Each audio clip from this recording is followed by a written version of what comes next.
So since this is about decentralized finance, what decentralized finance is, it is non-traditional banking with cryptocurrency. Let's talk about what is a bank. Now, most people don't even know this, okay? Most people don't know that a bank is not a building. It's not an institution. It's you. A banker is a person who engages in the business of banking. So that would mean you, because you engage in the business of banking. But I'm going to explain even further. Now, banking itself is the business carried on by or with a bank, all right? And a bank is to keep money at, deposit funds in a bank, or to facilitate a transaction. You don't realize that when you walk into a bank and you make a deposit or you withdraw, that you're engaging in banking as a banker. This right here is what banking really is. It's the people, right? So it's you and someone else doing the business of trading, and I don't mean goods, I'm saying money, right? Because that's what banks do, they trade with money.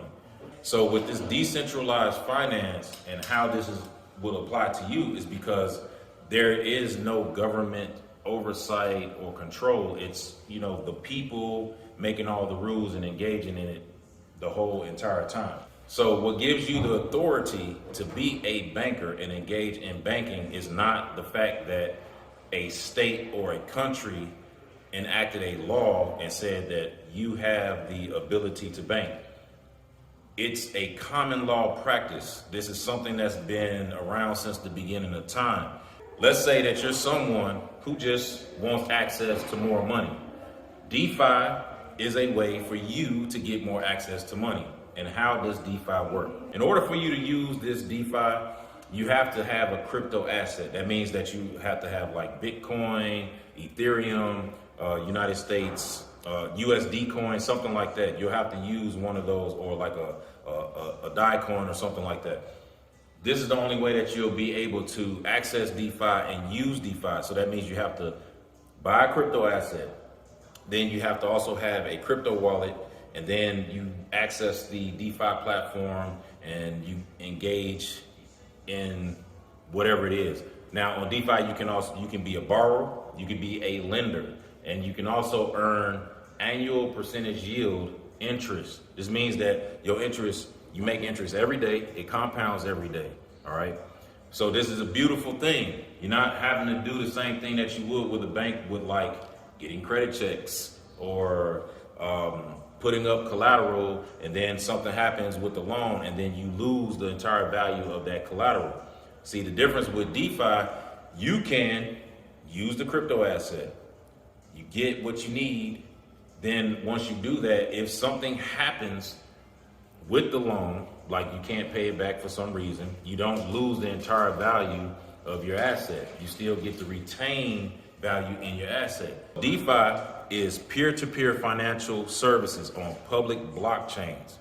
You can do most things banks support. You can earn interest, borrow land, buy insurance, trade derivatives, trade assets, and more.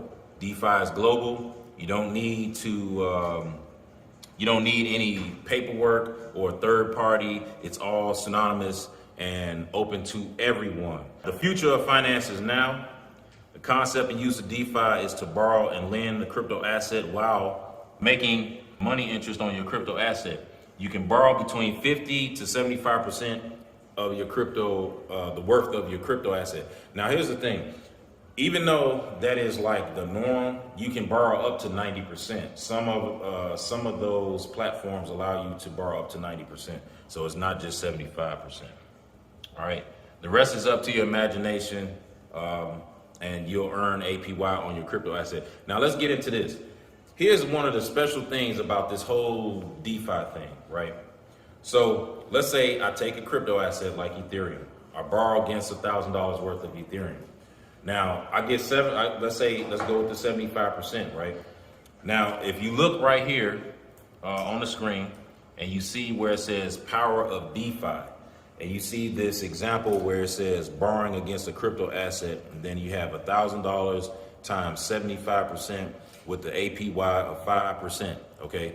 So what this means is you take a crypto asset of $1,000 and you get $750 that you can borrow, right? Now, while your crypto asset is locked in the smart contract, it earns interest. All right, so let's walk down through this power of DeFi. Now, as you see this diagram on the screen, you see where it says 1,000 times 75%, or 750 times 75%. You got 562.50 times 75%. And then if you turn around and you take that and do the same thing all the way down until you can't do it anymore, right? It comes out to a value of like somewhere around like 3,000 something plus dollars. So you done took $1,000 and you've turned this into almost $4,000, just by doing this revolving borrow method, right? Now, the reason why I set this as an example, because I want people to realize that it's not just about the amount that you get the first time, it's what you can do, because there's a lot of different ways that you can maneuver to get more money and leverage all of this. And then the great thing is that you can pay it all back instantly, just like that, right? So there is a huge downside to this, okay? And when I say a huge downside, don't panic, because it's not that type of deal. But the huge downside is if the market goes down,